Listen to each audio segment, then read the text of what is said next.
Hello, beautifuls. I know the lighting is not ideal, but to step out into the light is insanely hot. I am sitting in Rishikesh, India, along the Ganga or the Ganges.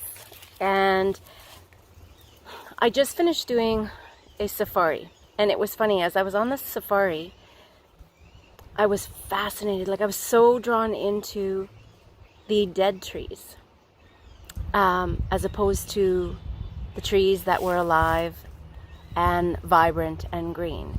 And even though the trees appeared dead, they're still part of the journey, right? They are food for insects and housing for birds and other critters. They are by no means useless or finished their journey just because they are no longer green and vital. And it got me thinking about how in order to really live life, how in order to really live life, we have to embrace death. Because if we're afraid of death, we can't really experience the fullness of life. And in that place where we experience death, it doesn't mean we have to have a near-death experience. Although I can guarantee you that people who've had a near-death experience have a very different outlook on life than they did before. But the simple practice of meditation can help us embrace death. And that is because when we are meditating, we are directing our attention or our focus to the aspect of us that remains once our physical vessel is no longer viable for this journey. And the more that we can connect and direct our attention to that place, the more vibrant and alive our life will become, the more willing we will be to step outside of comfort zones, because we understand that there's so much more at play than the 3D world, than what we've been programmed, what we've been taught to believe. And in that place, we can truly start to embrace death. And not in a morbid way where we're like, oh, I want to die. But just that we understand that when this physical vessel ends, just like those trees, once they lose their green, their journey doesn't end. Their journey changes form. Their journey changes direction, right?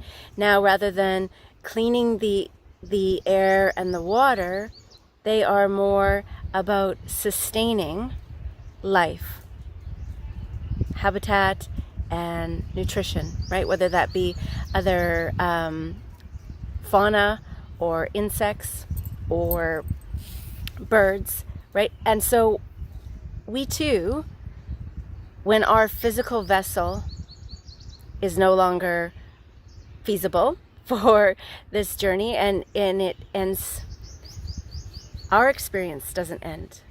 Our direction, our purpose, our experience changes just like that tree does.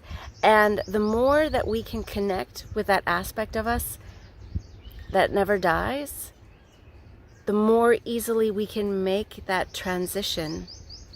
And we can, not in a morbid way, but we understand that that's part of our journey. There's no fear about it. There's actually, curiosity and understanding that that part of the journey can be just as exciting as the living. I know that this is a new perspective for some, and I do thank you for listening to it to the end if you did. For those of you who are new here, welcome to this beautiful community. You are welcomed with so much love, not only by myself, but everybody else who is viewing, because the people who come to this channel are like-minded. And to those who are regular and are returning, as always, thank you so much for your support, be that in the forms of likes, shares, subscriptions, and just energetic support.